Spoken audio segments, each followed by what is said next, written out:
जरा हल्के गाड़ी हाको मेरे राम गाड़ी वाले।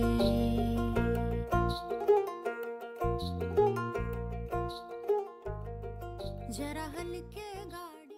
Hello, Chinna Yep. ma'am, and first of all, really thankful to you that you took your time and came up here.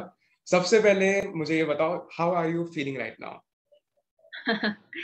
Thank you so much. And I'm glad we could do this because last few days have been very hectic. तो कुछ ना कुछ कारण से हो नहीं पा रहा था ये. We were not able to And safely. like, I'm really glad. It's feeling me more better that we are finally doing this.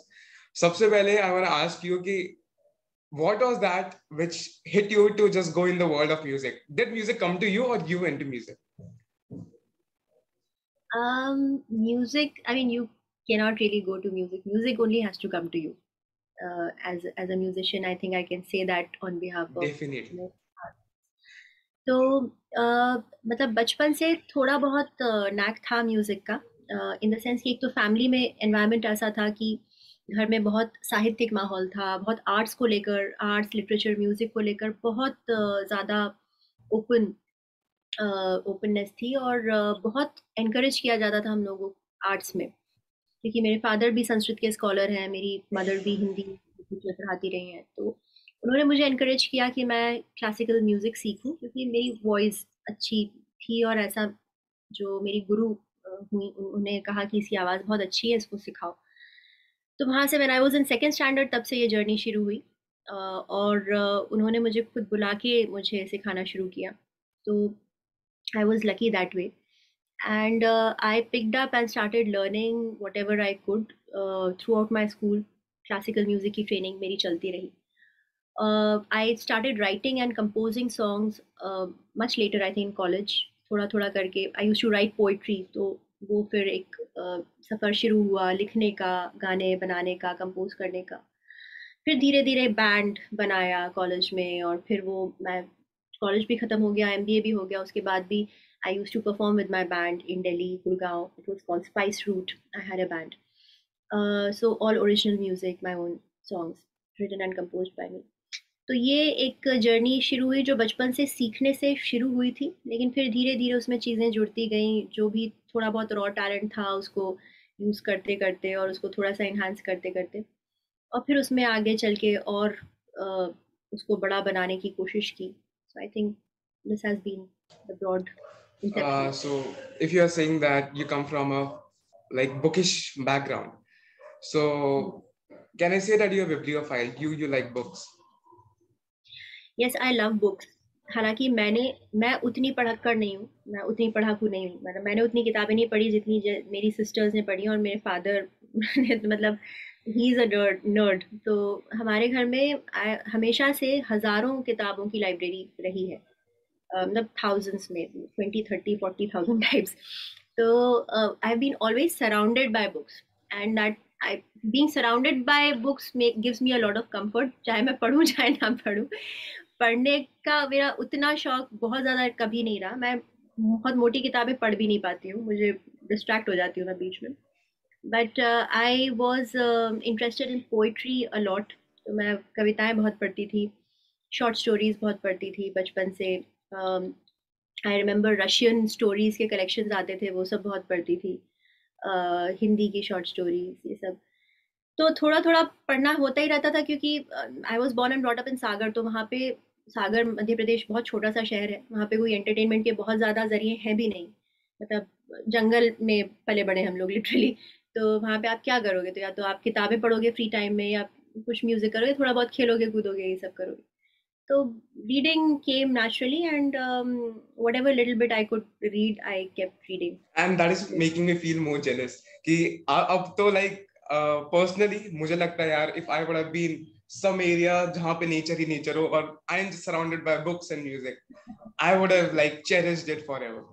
And like that is, I think that acts like a boon for like Looking back, creative people. I really feel I was very lucky, yeah. Because वो environment मिलता नहीं है आसानी से और खास तौर से जो लोग बड़े शहरों में पड़े बले हैं, I think that is something we all And miss. even more for for creative nerds जिनको like they are good about writing and creating stuff. हाँ, it's just apt for all these things. I mean, music or literature just flows much more easily there when you are in a green and environment and there's fresh air and water streams around. So, yeah, animals around, lots of animals. Yeah, like it's something very wonderful. तो जब पढ़ना start किया था तो can you tell some of your favorite poets और या writers जिन्होंने inspire या मोटिवेट किया, like you should compose us, वो खुद बोले कि यार हमें भी कंपोज करो?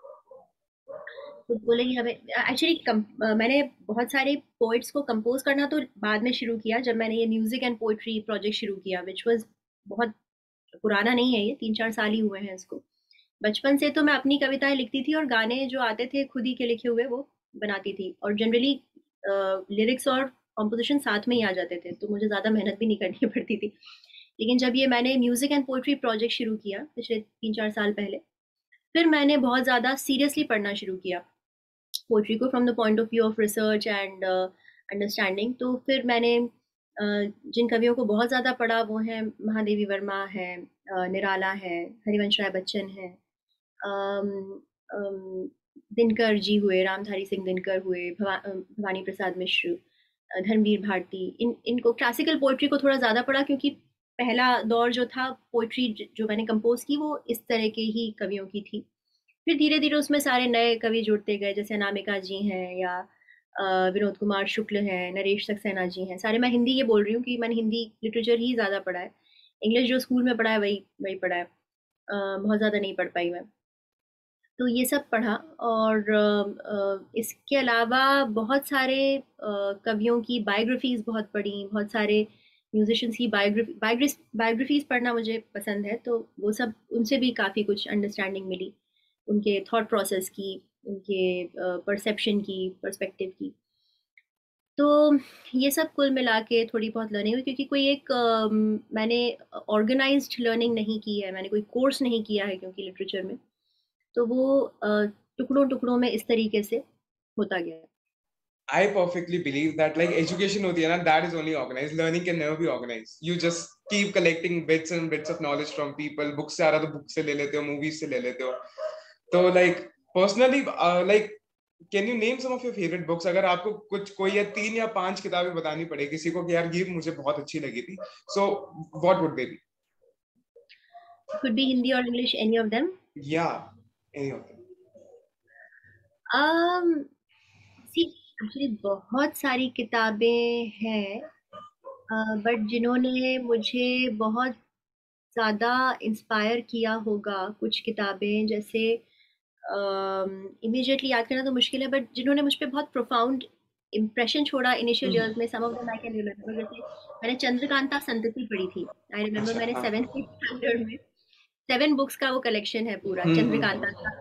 You are too young, Doordarshan पे आता था पहले उसका सीरियल बहुत खराब था, किताब बुक्स बहुत अच्छी हैं उसकी, very interesting series of books Chandrakanta संतति। तो वो उसका जो ड्रामा था और उसका जो पूरा जो दुनिया थी उसमें, वो तिलिस्मों वाली दुनिया, और उसमें यू नो अय्यार होते थे उसमें और वो चेंज कर लेते थे फॉर्म्स और क्या बन जाते थे और ये सब, और इतनी मिस्ट्री और इतना ड्रामा था उसमें, तो उसने मुझे बहुत दिनों तक कैद रखा अपने अंदर। आई रिमेम्बर वो छुट्टियां मेरी पूरी उसमें उसकी इमेजिनेशन में गुजरी थी। तो what ever books I get very fascinated, वो फिर मेरे दिमाग में बहुत लंबे टाइम तक चलती रहती हैं। आई रिमेम्बर 1000 स्प्लेंडेड सन्स पढ़ के मैं बहुत रोई भी थी, और मैंने उसको बहुत मतलब जिया भी उसके कैरेक्टर्स को बहुत लंबे टाइम तक। अभी तो it's like pot boiling at the moment, अभी तो बहुत चल रही है। हाँ, रियली? या अभी क्यों? आई थिंक कि अभी पहले like it has been much more evoked, क्योंकि अब टीनेजर्स को like they like this stuff. So मेरे हिसाब से अब रीडर्स की एक like there is a revolution of readers in a country, तो वो बुक्स जो पुरानी है they are reading it and they are like they are cherishing it.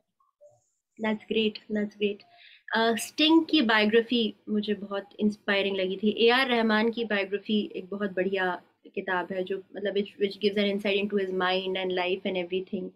तो और ऐसे ही कुमार गंधर्व की एक बायोग्राफी है जिसका नाम है सिंगिंग एम्प्टीनेस। या ब्यूटीफुल, बहुत सुंदर बुक है। तो ये इस तरह की किताबें, और हाँ, फिर टैगोर की मैंने काफी कुछ, हालांकि ट्रांसलेशंस ही पढ़े, तो वो सब पढ़ा। प्रेमचंद हम्म। शुरुआती समय में थोड़ा बहुत पढ़ा था, ज्यादा तो नहीं।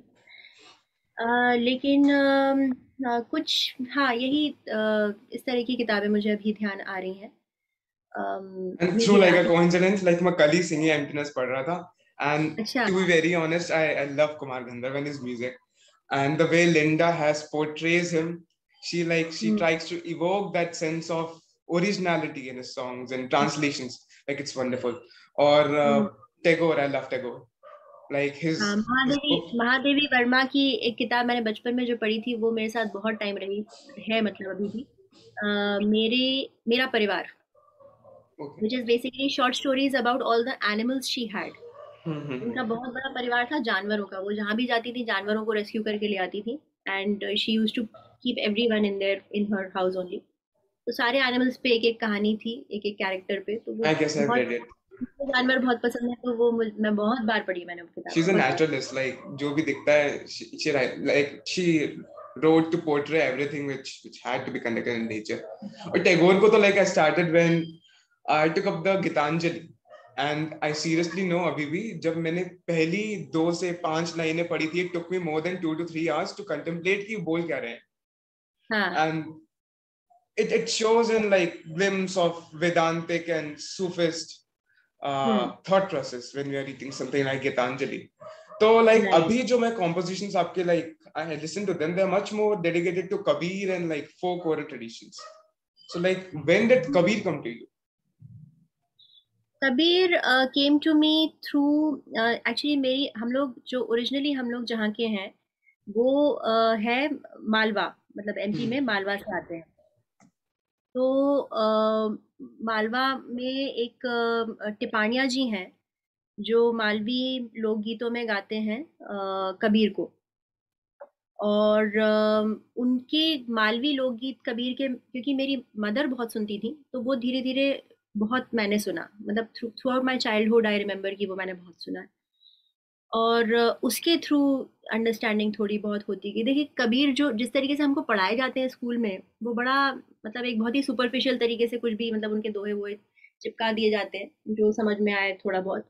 लेकिन इन डेप्थ थोड़ा सा म्यूजिक के साथ मेरा एब्जॉर्प्शन ज्यादा हुआ। और धीरे धीरे फिर जब ये म्यूजिक एंड पोएट्री प्रोजेक्ट शुरू किया, तब तो फिर क्योंकि खुद कंपोज करना था, तो फिर पढ़ना ज्यादा शुरू किया। और उसमें उन पर किताबें पढ़ी, निर्गुण पे और भी ज्यादा किताबें पढ़ी, पूरी फिलोसफी पर, उसकी उसको समझने की कोशिश करने के लिए। तो ये मतलब अगर मैं कहूँ तो पिछले 4-5 सालों की ही ज्यादा अंडरस्टैंडिंग है। उसके पहले जो शुरुआत हुई वो टिपानिया जी के ही उससे हुई थी, बचपन से उनको सुन I सुन के। have I've heard Tipania ji, like Prahlad ji को तो like मैंने तब से सुना है जब मैंने कबीर को पढ़ना और सुनना स्टार्ट किया था। तो पढ़ तो बहुत स्टार्टिंग से रहे हैं, जब like स्कूल में, अभी भी मैं स्कूल में ही हूँ, but like in early stages जब दोहे पढ़ाते थे, मीरा की पदावली होती थी, वो बस नंबर लाने के लिए भी यूज, वो रट लेते थे। हमने कभी उसको मन से तो लाइक आई डोंट रिमेम्बर कि मैंने उसको समझने की भी ट्राई की। बट जब वो हम्म, अजब शहर प्रोजेक्ट पे like I got some of the glimpses, और मुझे क्लिप्स मिली। एक हम्म, एक डॉक्यूमेंट्री बनी थी आई गेस, हद हनद नाम से, उसके अंदर भी उनके लाइक बहुत सारे सॉन्ग्स थे। तब तब like something something very significant came to me in that song, Sakal Hans में राम विराजे, और दैट चदरिया झीनी, लाइक एक अलग ही हम्म। रेजोनेंस थी उस सॉन्ग की। तो उससे मैंने उनको सुनना स्टार्ट किया था, एंड आई लाइक अभी तक he had kept me in capture कि हाँ, I'm not going to leave you, and Kabir is something like he's great. We can't like just catch him in words. तो हाँ, वो do, layers layers में समझ में आते हैं कबीर धीरे धीरे, जो उनके मतलब सोशल, सामाजिक जो उनके कहे हुए, समाज के ऊपर जो दोहे कहे गए या धर्म के ऊपर, वो तो फिर भी आसानी से समझे जा सकते हैं।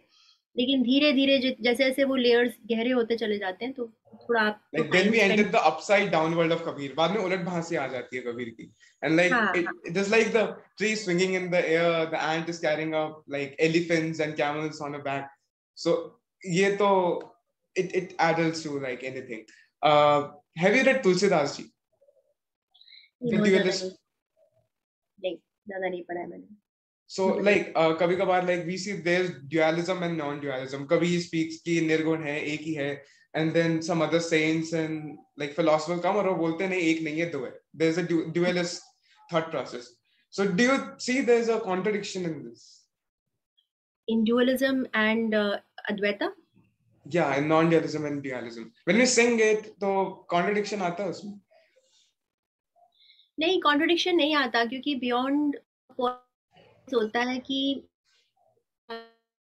मतलब जो जिसको हम dualism समझते हैं वो एक रिफ्लेक्शन ही है इस पूरे क्रिएशन का ना, इसी का एक हिस्सा है.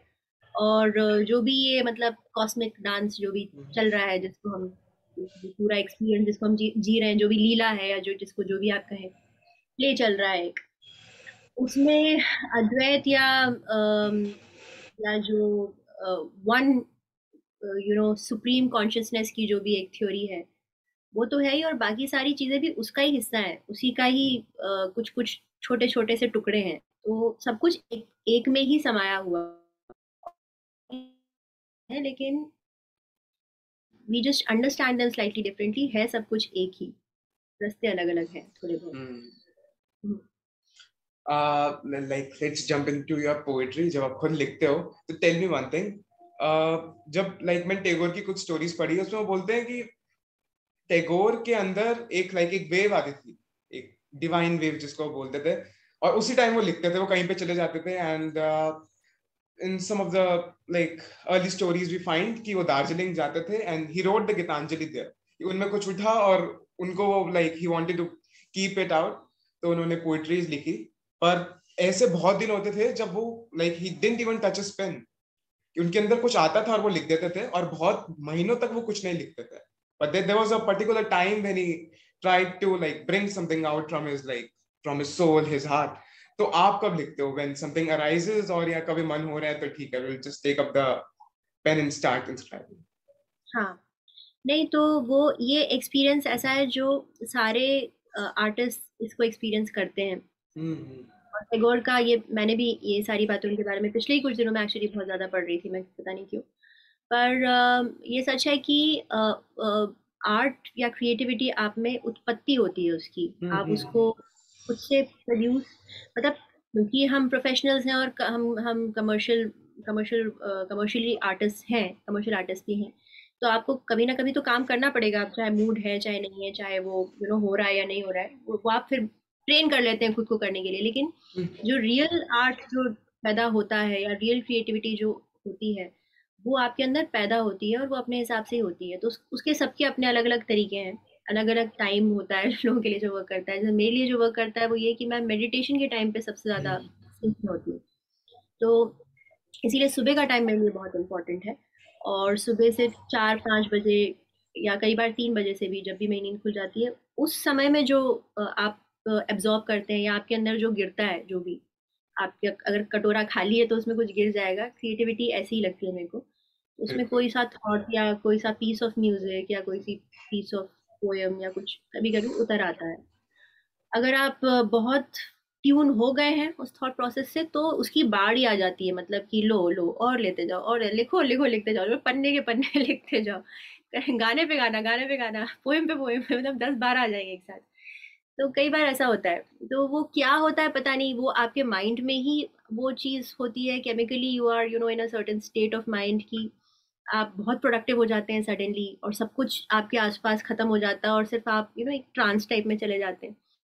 या वो सच में कुछ ऐसा होता है कि हमारे आसपास सारा आर्ट बिखरा पड़ा है और आप उससे कनेक्ट कर लेते हैं और वो आपके अंदर उतर आता है. मुझे अभी तक ये गुत्थी मेरी सुलझी नहीं है, जिस दिन सुलझेगी मैं बताऊंगी. लेकिन यही होता है, और मेरे को लगता है तमाम आर्टिस्ट के साथ यही होता होगा, और कोई तरीका है नहीं. आप सोच के नहीं करते, मतलब मैं पेन लेके अगर बैठूंगी कि हाँ अब मैं कविता लिखूंगी, तो मुझे नहीं लगता मैं लिख सकती. वो आएगी आपके अंदर, और जब आएगी तो आप वो फोर्स करेगी आपको कि आप उसे लिखें.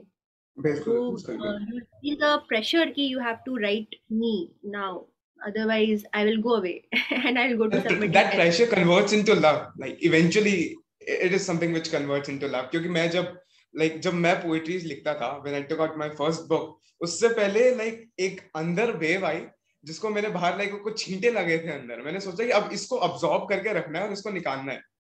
तो when I started writing, you keep writing, you can not stop. रात के 3-4 बज रहे हैं, यू फील लाइक अच्छा अभी तो 1 घंटा ही हुआ था लिखते हुए हमें। Like it's so divine. It's like it's unutterable. It's unutterable joy. You feel an elevation. There is no experience actually which is as joyful as Hmm. the moments in which creativity is giving birth to itself in you. And उसका एक और दूसरा पहलू भी है, वो ये है कि कई बार मैंने ये भी एक्सपीरियंस किया है कि अगर मैंने टाल दिया उस चीज को कि नहीं मुझे ये अभी नहीं करना है इस पे, या मतलब मैं लेजी हो गई, मुझे ये काम नहीं करना, अभी मैं कुछ कर रही हूँ, वो थॉट आपको अगले कुछ दिनों में कहीं और दिखेगा। मतलब वो आपने नहीं उसको अगर यूज किया तो वो कहीं ना कहीं किसी और के पास किसी और फॉर्म में पहुंच जाएगा और वो उसको प्रोड्यूस भी कर देगा, because the source will find its source, you know if you will not react to it, somebody else will and it will come out and you will see it and then you'll be अरे ये तो मैंने सोचा था लेकिन ये मैंने किया Like नहीं। I feel there's some esotericness in this. Like, can you elaborate? ये थोड़ा सा like it feels like something different. नहीं मतलब ऐसा मेरे साथ बहुत हुआ है कि मतलब मेरा मूड नहीं है अभी लिखने का, लेकिन कुछ आया दिमाग में और वो चलता रहा दिमाग में, लेकिन मतलब ऑलमोस्ट आपको बार बार आके वो थोड़ा सा हॉन्ट कर रहा है कि अरे Hmm. यार इस पे कुछ करो करो, लेकिन किया नहीं। लेकिन वो फिर अगले कुछ दिनों में वही कहानी या वही thought in the form of a poem or some composition you hear somewhere else and you figure कि अरे यार ये तो इसने रिलीज कर दिया, मेरे पास तो ये थॉट आया था। तो it gets very sad, so one should not postpone। अगर आपको क्रिएटिव अर्ज कुछ आ रही है तो उसको कर लेना चाहिए। I mean you shouldn't control it and you shouldn't postpone it. That is just my Hmm. suggestion to you। And there's another fascination which impels me to ask you something. कि that dotara, like which is commonly seen when you are singing Kabir or your compositions, ये dotara पहले से ही था या ये कहीं पे आपको दिखाया new, like you were mesmerized? I no, this I had seen bowl singers using Hmm. it, लेकिन मेरे घर में तो वो इसलिए आया क्योंकि my partner Joel is a multi instrumentalist and he comes from Bengal, तो वो he Hmm. was more familiar with this instrument than me। और इसलिए ये जब हमारे घर आया और फिर जब से मैंने उठाया उसको बजाने तो उसकी आवाज से मुझे बहुत प्यार हो गया और तब से फिर मैंने उसे बजाना शुरू कर दिया। लेकिन इसके पहले से मेरा उससे कोई ऐसा फैसिनेशन तो नहीं था, मैंने देखा हुआ था, Hmm. धीरे धीरे प्यार बढ़ता गया। और अभी तो ऐसा है कि मतलब उसको छूना एक Hmm. मतलब हर दिन छूना ही है और कुछ ना कुछ बजाना ही है, नहीं तो दिन नहीं निकलता है फिर। So like composition, जब जब भी कुछ आप like you are working on a composition, कोई पोएट आपने पढ़ा, आपको like you think कि यार इसको I can compose, तो कोई hurdles आते हैं when you're composing it, या पहले से ही आपने पढ़ा हो like आपको आपके दिमाग में composition अपने आप like it starts playing कि ये मुझे compose करना है, या you sit, you listen to it, like you're reading it and eventually something comes out? While reading something comes up और it's a very organic process whatever, मतलब I have experienced, बहुत ज्यादा तो कंपोज नहीं की है मैंने कविता, लेकिन जितनी भी की होंगी 50-60 अभी तक, मोस्टली वो हैं जो बहुत नेचुरली में फ्लोट कर गई हैं उनसे उनके साथ कॉम्पोजिशन। मैंने कोई मेहनत नहीं की है उन पे ये सोच के कि अरे ये इनफैक्ट बहुत कॉम्प्लिकेटेड पोएम्स भी कई बार ऐसे आती हैं कि उनमें गुथी हुई है उनकी composition, you just have to unfold it and you just have to untap it, it is already there ऐसा लगता है। तो मुझे मेहनत नहीं करनी पड़ती है पोइट्री को कंपोज करने में या कोई भी गाना ज़्यादा कंपोज करने में, वो नेचुरली अपने आप आता है और मुझे लगता है कि आर्ट फॉर्म में वो लिपटा हुआ होता है, आपको बस उसे समझना होता है। तो मेरी तो एक्सपीरियंस यही है। तो लाइक जब आप पोएट्री लिखते हो तो आप उस रिदम के साथ, उस एक ट्यून के साथ लिखते हो या जस्ट राइट इट?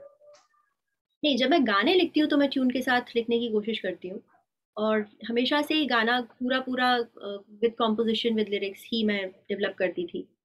मेरी जो कविताओं की किताब है अपनी कही जो आई है उसमें से जो भी कविताएं हैं वो तो मैंने सिर्फ कविताओं की तरह ही लिखी है, उनको कभी कंपोज नहीं किया। लेकिन जो गाने बनाए काफी कुछ जो भी बनाए हैं वो कंपोजिशन और पोइट्री कभी कभी साथ में आई है, या मैंने आई हार्डली रिमेम्बर कि मैंने कॉम्पोजिशन कभी पहले बनाई हो, या तो दोनों साथ में आया है या पोयम लिख गई और फिर मैंने उसे कंपोज किया। अच्छा, process. Okay, and like When अब I do when I do commercial work, तो मुझे most of the time यही करना पड़ता है कि कोई composition they they. For example, when I write, I've written a lot of songs for Joel. He's a phenomenal composer. And वो compositions पहले बनाता है और उस पर मुझे गाना लिखना होता है, या कई बार एड्स का कुछ जो भी काम आता है कॉम्पोजिशन पहले लिखना होता है। तो वो एकदम बिल्कुल उल्टा प्रोसेस होता है, और वो भी उतना ही एंजॉयबल होता है। लेकिन जो नेचुरल मुझे आता है वो ये है कि पहले शब्द आए और उनको फिर कंपोज किया जाए। और जैसे ये एक poetry as a medium of literature of like expressing something, तो ये पोएट्री या कविता अलग कैसे है और किसी फॉर्म ऑफ एक्सप्रेशन से? Do you find it different? I mean comparing with what, which form of expression? Any other form of like expression in literature, हम लेटर्स लिख रहे हैं या कुछ और वर्ड्स को हम like we are trying to like knit it in some other form, like poetry stands out. हाँ, क्योंकि उसमें लय भी होती है, उसमें भाव भी होता है, और उसमें एक बहुत कठोर कारीगरी लगती है एक कविता को गढ़ने में। जो जब आप फ्री वर्सेस लिख रहे होते हैं, या इसे राइटिंग कर रहे होते हैं, या कहानियां लिख रहे हैं, तो मुझे लगता है कि उतनी धार नहीं चाहिए, या चाहिए, हो सकता है मैं गलत वो यूज कर रही हूँ, लेकिन उतनी sharpness to put that massive piece of thought into a very compact form, and still make sure कि वो लय में भी हो, उसमें कुछ राइम भी हो, रिदम भी हो, उसमें शब्द भी आपको एक एक पिरोना है, एक एक जैसे आप माला में मोती पिरोते हैं, और थोड़ा सा भी उसमें वो नहीं होना चाहिए कि राइम टूट रही, रिदम टूट रही है। तो वो सारी चीजें क्योंकि आपको ध्यान में रखनी पड़ती Again, है, इसलिए it is a form of art which comes very naturally to you, like you are born a poet. Poetry, I think so. कुछ तो मेरे ख्याल से हाँ, टैलेंट होता ही है थोड़ा बहुत, इनबॉर्न रॉ टैलेंट, और फिर आप उसको तराशते जाएं, वो भी उतना ही जरूरी काम है, उसको तराशना भी उतना ही काम है। और ऐसा नहीं है कि आपको गिफ्ट मिल गया तो आप कभी भी लिख लेंगे और आपको प्रैक्टिस नहीं करनी पड़ेगी, प्रैक्टिस आपको उसकी करनी पड़ेगी, अगर उसको आपको तराशना Like भी not पड़ेगा। even a talent, like I frame it like as a divinity which is present in you. A painter has its own form of divinity present in him, like when he's born. क्योंकि थोड़े दिन पहले I met somebody and he's a Buddhist monk. He told me कि a Buddha is born. So like likewise, artist is like artist in the mother's womb and he's born. Same like vice versa. And one last thing, अभी जो नए composers आ रहे हैं, नए poets आ रहे हैं, they're writing for people, they're not writing for themselves. Okay. Like most of the poets which like my friends and all those बोलते कि लोगों को पसंद है वो भी तो हमें लिखना जरूरी है, मैंने but my thought process implies कौन कि सी हो जाएगी पोइट्री, वायरल कौन सी हो जाएगी उस पॉइंट ऑफ व्यू से लिखते हैं। so like do you have any sense of thought for the youth who's trying to do that, trying to run behind people and not like what their heart is like singing along? नहीं, क्या कह सकते हैं आप, मुझे बस ये लगता है कि देखिए, कोई भी पीस ऑफ आर्ट जो है वो सबसे पहले आपको इंस्पायरिंग, आपको जॉयफुल लगना बहुत जरूरी है। अगर वो भी काम नहीं कर रहा है तो मुझे नहीं लगता कि वो दुनिया में किसी को भी इंस्पायर कर सकता है, या किसी को भी खुशी या बोध या कुछ भी दे सकता है। आप जो भी क्रिएशन करते हैं वो सबसे पहले आपको इन्फ्लुएंस करना है, और आप, क्योंकि आपके अंदर से वो व्यक्त हुआ है, आपके अंदर से वो फूटा है, अगर आप ही उससे मूव नहीं हो रहे हैं तो फिर दुनिया को भी नहीं कर पाएंगे, पॉसिबल नहीं है। Otherwise it will be very fake, मतलब फ्लूक, कुछ लग गया तो लग गया, it will not be something you will be able to sustain as a lifestyle. तो आप जोड़ तोड़ उसमें कर लें, और कोई चीज आपको बहुत पसंद आई, आप उसको थोड़ा सा you play smartly with it, कि अच्छा मैं इसमें ये यूज कर दूं तो ये ज्यादा अट्रैक्टिव बन जाता है, वो अलग बात है। लेकिन you have to celebrate your piece of creation and enjoy it and get Yeah, moved with it, be inspired with it the most perfect. before it goes to anybody else. And unless that is happening, your process is flawed somewhere. That is what I feel. Like I don't want to stop. It's your wisdom is so divine that I can keep on listening and listening. But Oh my God, I'm very you've kept speaking a me lot. like you're very comfortable throughout the conversation, and it was really joyful speaking to you. Thank you Thank you. again for giving your time and coming up here. Thank you. It was great. Thank you so much.